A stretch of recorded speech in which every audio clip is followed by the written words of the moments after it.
Happy Sacred Sunday. Okay, ooh, excuse me. Close my robe up a little more. I am, I'm having a very lovely morning. I just,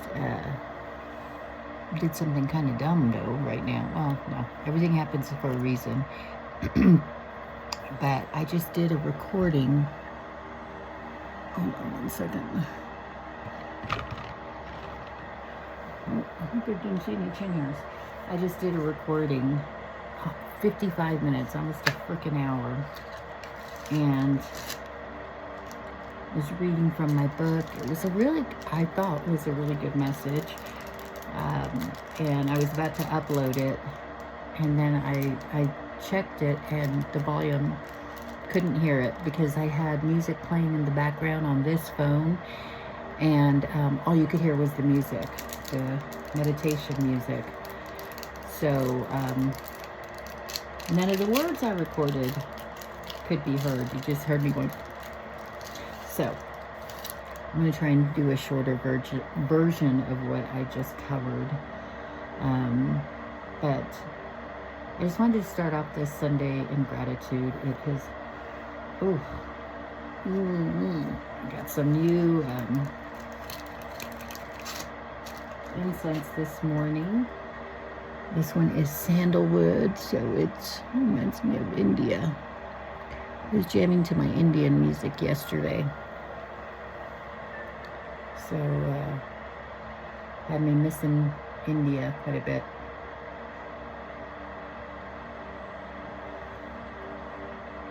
So, anyway, cleanse the energy. I got poncho right under my legs here. Snoozing Frenchie. Nice little sack of potatoes that's keeping me warm. It is a cool, foggy morning here in Tooele, Utah.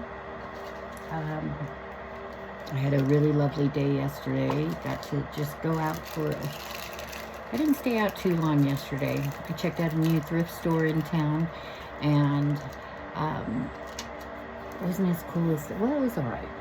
But I had been wanting to get me, so like for the last year and a half, since I've been on the run, I've mostly had instant coffee, which I'm grateful for, but just recently, now that I'm working and saving up and stuff, I thought I would splurge on buying me a little coffee maker.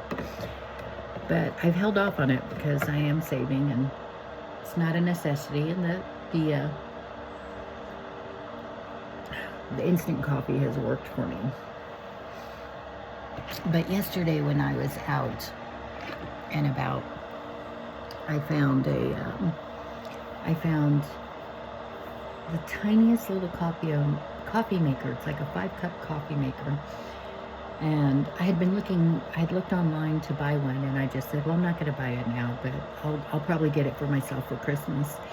And I found it for $3.99 at the thrift store, so I was so excited.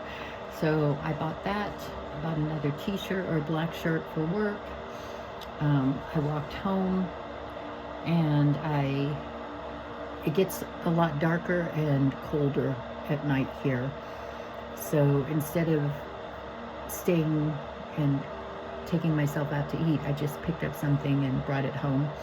And I stopped at this really cool little Greek shop, and the food was amazing. Demetrios or something. It was so good. But I took it to go, and the young lady, sweetest young girl, I mean, just pure sunshine. And you can tell when they're just kind of fake. No, like this little girl was, shouldn't call her a little girl. She was a young lady, but just had this beautiful, beautiful spirit about her. And even though I didn't stay to eat, I'm really glad I got to meet her. But oh my gosh, the food was so good, and she gave me this little cup of soup to go, and I thought, well, that's sweet, but I didn't think I'd drink it. It was a lemon soup, and lemon with rice in it. Holy crap, it was so good. And it was perfect because as I was walking home, it's cold. It started to get really cold, and I had it in my hands, and I would drink it, and it would just warm my soul. By the time I got home, I walked in, and the kids that are here at the house, I had put my membership, my Peacock membership on so that they could watch How to Train Your Dragon. I had watched that last week, and by the time I got home, they were watching the end part. So I sat down with them and watched the end of the show. It would have been perfect had my deli been there, but it was a really good night, and we watched the end of it, and then I was able to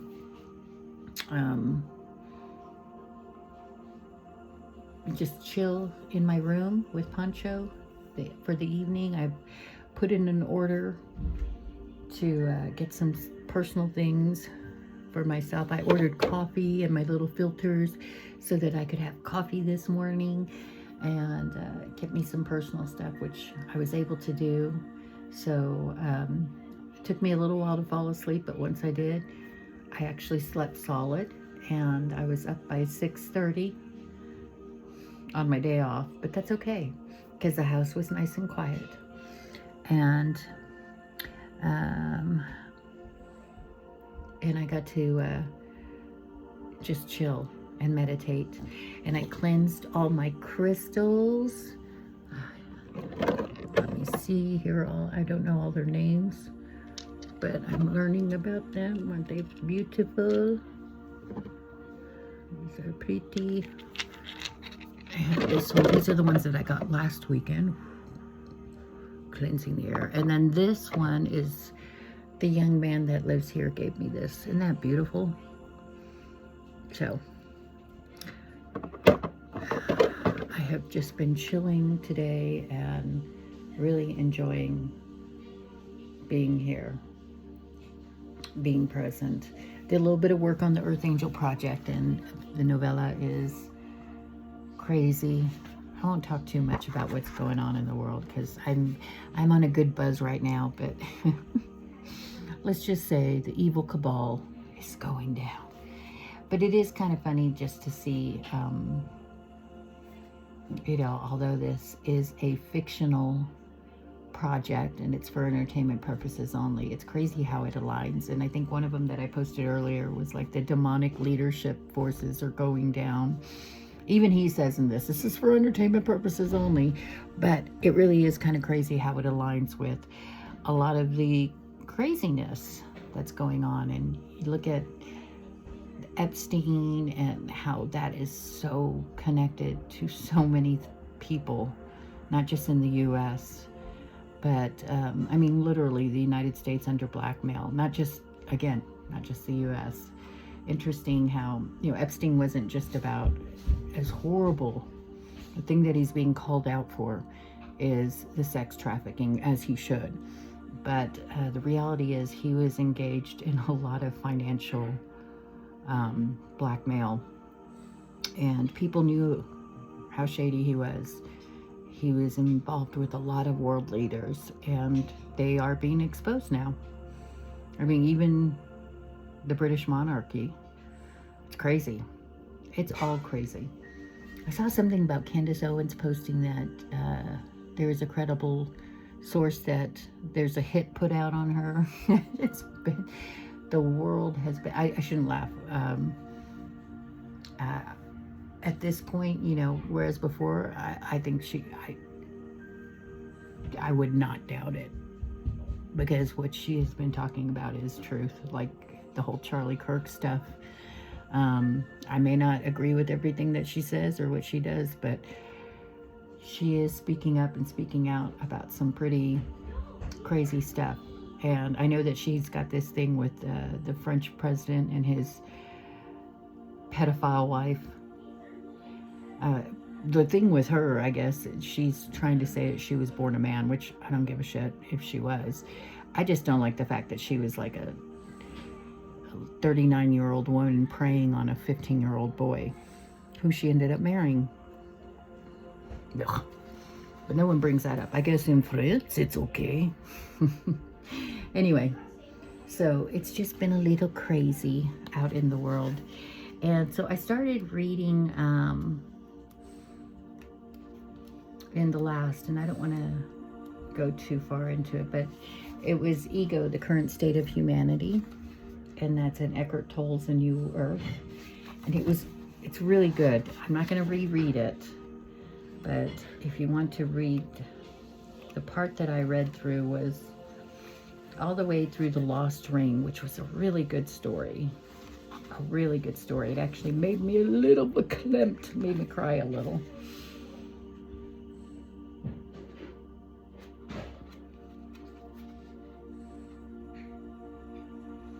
And it just talked about, it kind of reminded me of, you know, there was a period 2 years ago where I left everything. My intuition, the spirit, my ancestors, whoever it was, said walk away and don't go back. And I know in my heart that was what I had to do. And it broke my heart because, you know, I left everything. Even paintings that I'd done, gifts that Adela had given me, my passport, my original birth certificate, like I left everything. And I was really resentful.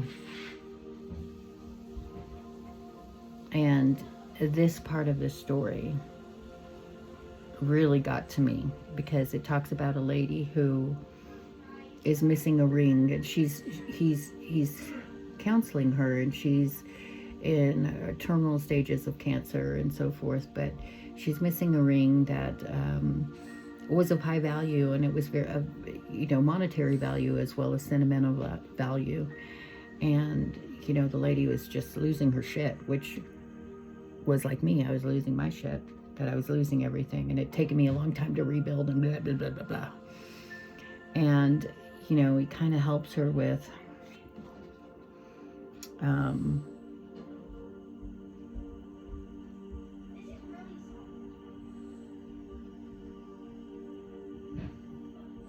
he asks her, I'm going to ask you a few questions, but instead of answering them now, if you can find the answers within you, I will pause briefly.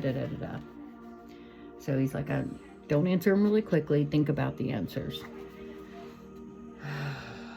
And he asked, do you realize that you will have to let go of the ring at some point? Perhaps quite soon. How much more time do you need before you'll be ready to let go of it? Will you become less when you do let go of it? Has who you are become diminished by the loss of that ring? There were a few minutes of silence after that last question. When she started speaking again, there was a smile on her face and she seemed at peace. The last question made me realize something important. First, I went to my mind for an answer, and my mind said, yes, of course you have been diminished. Then I asked myself the question again, has who I am become diminished? This time I tried to feel rather than think the answer. And suddenly I could feel my I amness. I've never felt that before. If I can feel the I am so strongly, then who I am hasn't been diminished at all. I can still feel it now.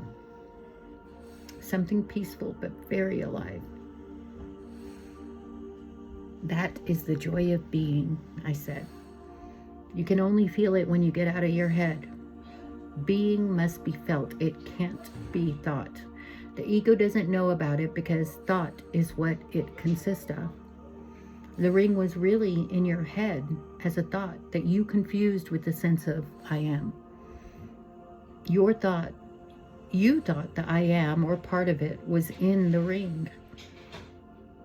Whatever the ego seeks and gets attached to are substitutes for the being that it cannot feel. You can value and care for things, but whenever you get attached to them, you will know it's the ego. And you're never really attached to a thing, but to a thought that has I, me, or mine in it. Whenever you completely accept the loss, you go beyond the ego and who you are. The I am, which is consciousness itself, emerges. She said, now I understand something Jesus said that never made much sense to me before. If someone takes your shirt, let him have your coat as well. And I remember that part in Les Mis, when the preacher or the father that he goes to visit, he offers him shelter, and in the middle of the night he's actually stealing from him, and he gets caught. And Jean Valjean, is that his name? Well, anyway, the guy brings him back to have him arrested, and he tells the father, did he steal your stuff? And the father sees him and says, no, I gave it to him, and as a matter of fact, you forgot these candlesticks, or whatever it was. And that is the moment that changed everything for Jean Valjean. And he becomes, if you watch, I know it's fictional, but if you read the book, that changes everything for him, that act of kindness. And he becomes a very amazing man that, yeah, very cool. Okay. That's right, I said. It doesn't mean you should never lock your door. All it means is that sometimes letting things go is an act of far greater power than defending or hanging on. In the last few weeks of her life, as her body became weaker, she became more and more radiant, as if light were shining through her. She gave many of her possessions away, some to the woman she thought had stolen the ring. And with each thing she gave away, her joy deepened. When her mother called me to let me know she had passed away, she also mentioned that after her death, they found the ring in the medicine cabinet in the bathroom. Did the woman return the ring, or had it been there all the time? No one will ever know, but one thing we do know. Life will give you whatever experience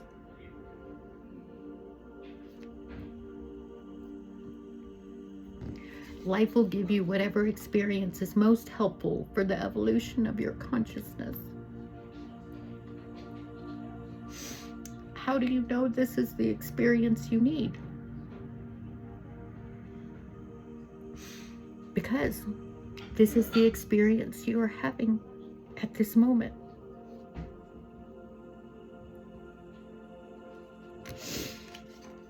Is it wrong then to be proud of one's possessions or to feel resentful towards people who have more than you? Not at all. That sense of pride, of needing to stand out, the apparent enhancement of oneself through more than and diminishment through less than is neither right nor wrong. It is the ego.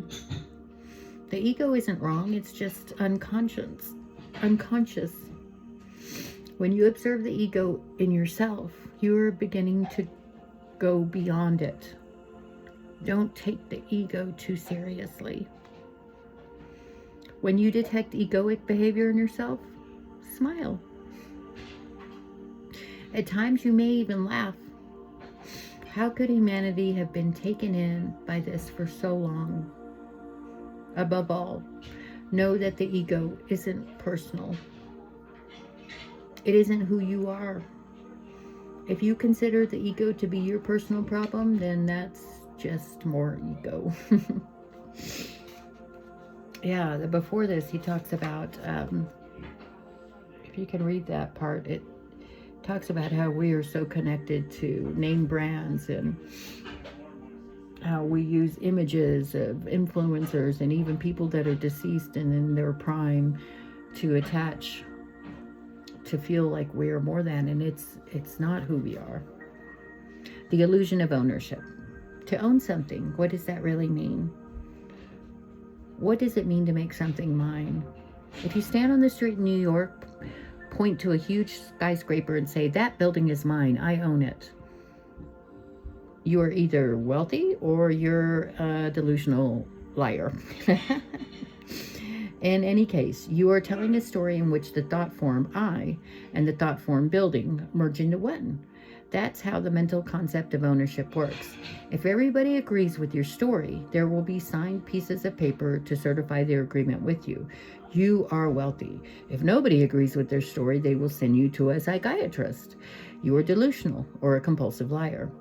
It is important to recognize that the story and the thought forms that make up that story, whether people agree with it or not, have absolutely nothing to do with who you are. Even if people agree with it, it is ultimately a fiction. Many people don't realize until they are on their deathbed and everything external falls away that no thing ever has had anything to do with who they are. That'll be a hard lesson to learn, Musk. In the proximity of death, the whole concept of ownership stands revealed as ultimately meaningless. In the last moments of their life, they then also realized that while they were looking through their lives for a more complete sense of self, what they were really looking for, their being, had actually always already been there, but had been largely obscured by their identification with things, which ultimately means identification with their mind. Blessed are the poor in spirit, Jesus said, for theirs will be the kingdom of heaven. What does poor in spirit mean? No inner baggage, no identifications, not with things, nor with any mental concepts that have a sense of self in them. And what is the kingdom of heaven? The simple but profound joy of being that is there when you let go of identifications and become poor in spirit. That is why renouncing all possessions has been an ancient spiritual practice in both East and West. Renunciation of possessions, however, will not automatically free you of the ego. It will attempt to ensure its survival by finding something else to identify with. For example, a mental image of yourself as someone who has transcended all interest in material possessions and is therefore superior, is more spiritual than others. There are people who have renounced all possessions but have a bigger ego than some millionaires or billionaires. If you take away one kind of identification, the ego will quickly find another, just like addiction. It ultimately doesn't mind what it identifies with as long as it has an identity. Anti-consumerism or anti-private ownership would be another thought form, another mental position that can replace identification with possessions. Through it, you could make yourself right and others wrong. As we shall see later, making yourself right and others wrong is one of the principal egoic mind patterns. Ooh, I gotta be better about that. One of the main forms of unconsciousness. In other words, the content of the ego may change. The mind structure that keeps it alive does not. Ooh. One of the unconscious assumptions is that by identifying with an object through the fiction of ownership, the apparent solidity and permanency of that material object will endow your sense of self with greater solidity and permanency. This applies particularly to buildings and even more so to land, since it's the only thing you think you can own that cannot be destroyed. The absurdity of owning something becomes even more apparent in the case of land. As in the days of the white settlement, the natives of North America found ownership of land an incomprehensible concept. And so they lost it when the Europeans made them sign pieces of paper that were equally incomprehensive to them. They felt they belonged to land, but the land did not belong to them. The ego tends to equate having with being. I have, therefore I am. And the more I have, the more I am. The ego lives through comparison. How you are seen by others turns into how you see yourself. If everyone lived in a mansion or everyone was wealthy, your mansion or your wealth would no longer serve to enhance your sense of self. You trillionaire wannabe. You could then move into a simple cabin, give up your wealth, and regain an identity by seeing yourself and being seen as more spiritual than others. How you are seen by others becomes the mirror that tells you what you are like and who you are. The ego's sense of self-worth is in most cases bound up with the worth you have in the eyes of others. That's why you get grok to to build up your ego.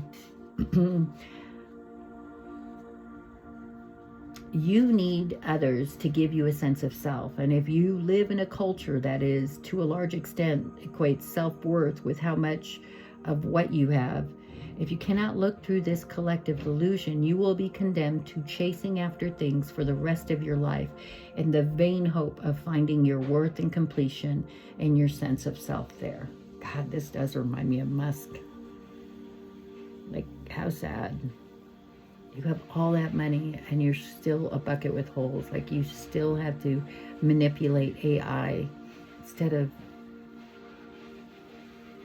Jeez. Go fucking heal. Pobrecito. How do you let go of attachment to things? Don't even try. It's impossible. Attachment to things drops away by itself when you no longer seek to find yourself in them. In the meantime, just be aware of your attachment to things. Sometimes you may not know that you are attached to something, which is to say identified, until you lose it or there is a threat of loss. If you then become upset, anxious, and so on, it means you are attached. If you are aware that you are identified with the thing, the identification is no longer total. I am the awareness that is aware that there is an attachment. Now that is the beginning of the transformation of consciousness. Wanting, the need for more. The ego identifies with having, but its satisfaction in having is relatively shallow and short-lived one. Concealed within it remains a deep-seated sense of dissatisfaction, of incompleteness, of not enough. I don't have enough yet, by which the ego really means I am not enough yet. As we have seen, having, the concept of ownership, is a fiction created by the ego to give itself solidity and permanency and make itself stand out, make itself special. Since you cannot find yourself through having, however, there is another more important drive underneath it that pertains to the structure of the ego. The need for more, which we could also call wanting. No ego can last for long without the need for more. Therefore, wanting keeps the ego alive much more than having. The ego wants to have more than it wants to have. So the shallow satisfaction of having is always replaced by more wanting. More money, more votes, more. This is the psychological need for more, that is to say, more things to identify with. It is an addictive need, not an authentic one. In some cases, the psychological need for more, or the feeling of not enough, that is so characteristic of the ego becomes transferred to the physical level, and so it turns into an insatiable hunger. The sufferers of bulimia will often make themselves vomit so they can continue eating. Ugh. Their mind is not hungry, not their body. This eating disorder would become healed if the sufferers, instead of being identified with their mind, could get in touch with their body, and so could feel the true needs of the body rather than the pseudo needs of the egoic mind. That was like drinking. At the end of my the darkest part of my addictions, I was drinking just to stop the shakes. I hated it. I hated the way it tasted. I hated the way I felt. Ugh. Some egos know that they want what they want and pursue their aim with grim and ruthless determination. Genghis Khan, Stalin, Hitler, Trump. He doesn't put Trump there, I did. To give a few larger-than-life examples. The energy behind their wanting, however, creates an opposing energy of equal intensity that in the end leads to their downfall. Tick-tock, motherfucker. In the meantime, they make themselves and many others unhappy. Or in the larger-than-life examples, they create hell on earth. Most egos have conflicting wants. They want different things at different times, or may not even know what they want, except that what they don't want, what is. the present moment. Unease, restlessness, boredom, anxiety, dissatisfaction are the results of unfulfilled wanting. That's what he is right now, Trump. Wanting is structural, so no amount of content can provide lasting fulfillment as long as that mental structure remains in place. Intense wanting has no specific object that can be found in the still developing ego of teenagers, some of whom are in permanent stages of negativity and dissatisfaction. The physical needs for food, water, shelter, clothing, and basic comforts could be easily met for all humans on the planet, were it not for the imbalance of resources created by the insane and rapacious need for more, the greed of the ego. It finds collective expression in the economic structures of this world, such as the huge corporations, which are egoic entities, narcissistic institutions that compete with each other for more. Their only blind aim is profit. They pursue that aim with absolute ruthlessness. Nature, animals, people, even their own employees are no more than digits on a balance sheet, lifeless objects to be used, then discarded. Right, Bezos, you piece of... Get my Xana.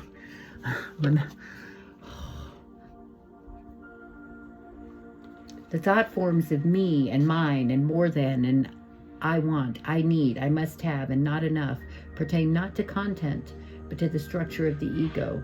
The content is interchangeable.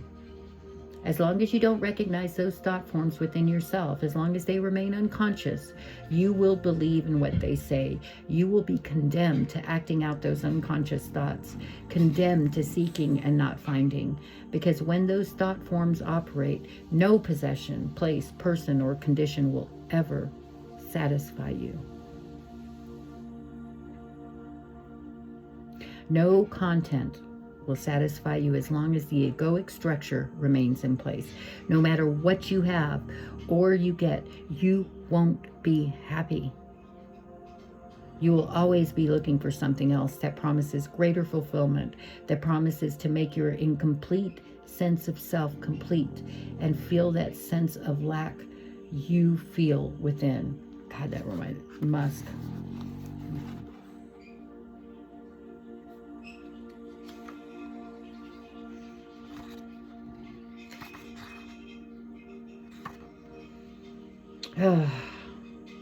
Apart from identification with the body, apart from objects, other basic forms of identification with my body. Firstly, the body is male or female, and so the sense of being a man or woman takes up significant part of most people's sense of self.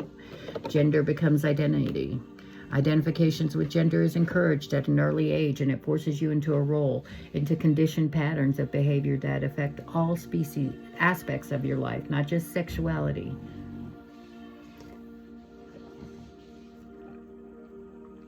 Excuse me. Coffee is dark. Put some hair on my chest. All right. It's good though. It is a role many people become completely trapped in, even more so. I'm the alpha male. Dummies.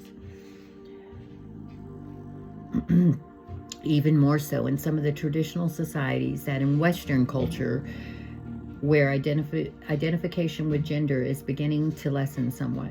In some traditional cultures, the worst fate a woman can have is to be unwed or barren, and for a man to lack sexual potency and not to be able to produce children. Life's fulfillment is perceived to be fulfillment of one's gender identity.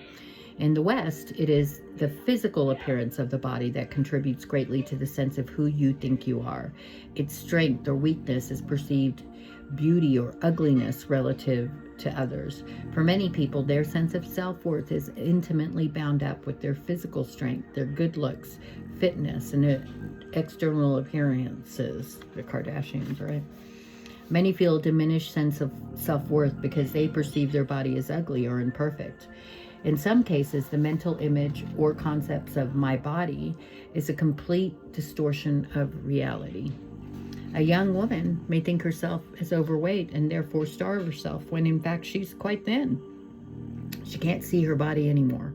All she sees is the mental concept of her body, which says I'm fat or I will become fat. At the root of this condition lies identification with the mind. As people have become more and more mind identified, which is the intensification of egoic dysfunction, there has also been a dramatic increase in the incidence of anorexia in recent decades. If the sufferer could look at her body without the interfering judgments of her mind, or even recognize those judgments for what they are instead of believing in them, or better still, if she could feel her body from within, this would initiate her healing. Those who are identified with their good looks, physical strength, or abilities experience suffering when those attributes begin to fade away and disappear. As of course they will. Their very identity that was based on them is then threatened with collapse. In their case, ugly or beautiful, people derive a significant part of their identity, be it negative or positive, from their body. To be more precise, they derive their identity from the I thought that they erroneously attach to the mental image or concept of their body, which, after all, is no more than a physical form that shares the destiny of all forms, impermanence, and ultimately decay. Equating the physical sense perceived body is that destined to grow old, wither, and die with I always leads to suffering sooner or later. To refrain from identifying with the body doesn't mean that you neglect, despise, or no longer care for it. If it is strong, beautiful, or vigorous, you can enjoy and appreciate those attributes while they last. You can improve the body's condition through right nutrition and exercise. And if you don't equate the body with who you are, when beauty fades, vigor diminishes, or the body becomes incapacitated, this will not affect your sense of worth or identity in any way. In fact, the body begins to weaken. The formless dimension, the light of consciousness, can shine more easily through the fading form. Like that lady, when the latter parts of her life, her light just came out. It's not just people with good or near perfect bodies who are likely to equate it with who they are.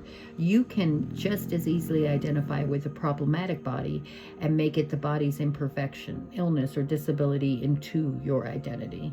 You may think and speak of yourself as a sufferer of this or that chronic illness or disability, or an alcoholic, right? You receive a great deal of attention from doctors and others who constantly confirm to you your conceptual identity as a sufferer or patient. Oh my God, this reminds me of my sister, Laura. Then you unconsciously cling to the illness because it has become the most important part of who you perceive yourself to be. It has become another thought form with the ego, which the ego can identify. And once the ego has found an identity, it does not want to let go. Amazingly, but not infrequently, the ego, in search of a stronger identity, can and does create illnesses in order to strengthen itself through them. Wow.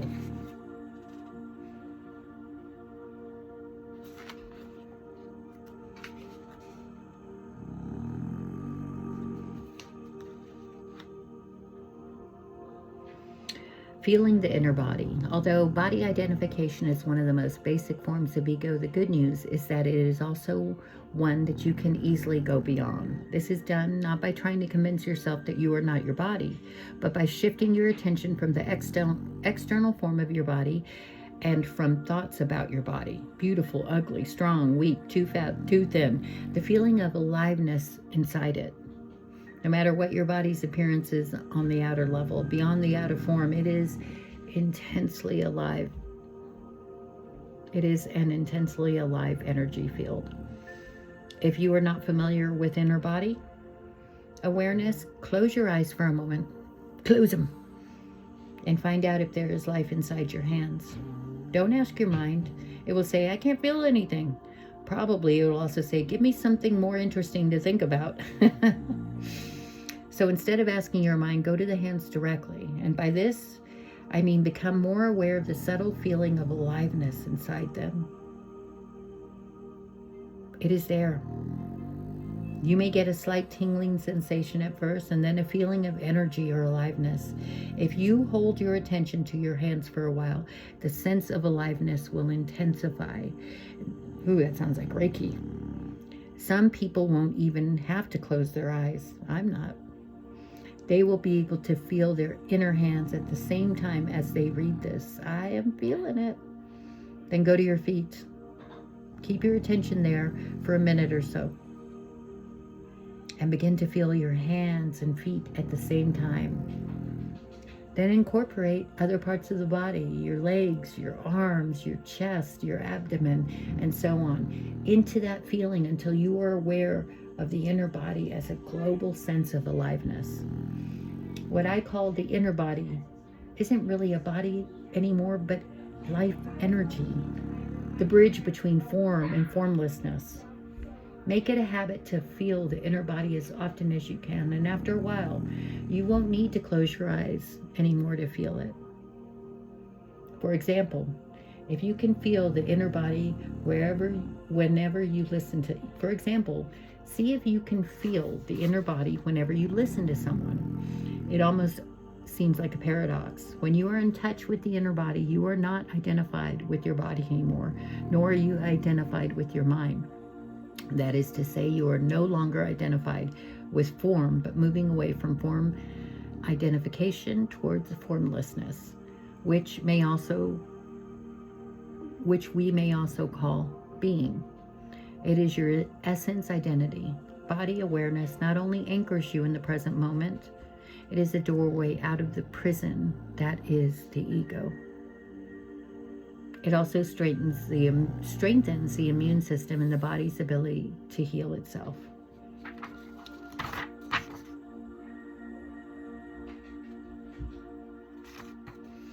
Forgetfulness of being. Ego is always identified with form, seeking yourself and thereby losing yourself in some form. Forms are not just material objects in physical bodies. More fundamental than the external forms, things and bodies, are the thought forms that continuously arise in the field of consciousness. These are energy formations, finer and less dense than the physical matter, but they are forms nonetheless. What you may be aware of as a voice in your head that never stops speaking is the stream of incessant and compulsive thinking. When every thought absorbs your attention completely, when you are so identified with the voice in your head and the emotions that accompany it that you lose yourself in every thought and condition, then you are totally identified with form and therefore in the grips of ego. Ego is a conglomeration of reoccurring thought forms and conditioned mental emotional patterns that are invested with a sense of I, a sense of self. Ego arises when your sense of beingness of I am, which is formless consciousness, gets mixed up with form. This is the meaning of identification. This is forgetfulness of being, the primary error, the illusion of absolute separateness that turns reality into a nightmare. All right, I'm going to stop there. That's some heavy reading, but 43 minutes. I'm so grateful for my spiritual journey. I'm grateful for this lazy Sunday with my snoring potato, sack of potatoes, keeping my feet warm. We're grateful for this Earth Angel project, as crazy as it can be at times.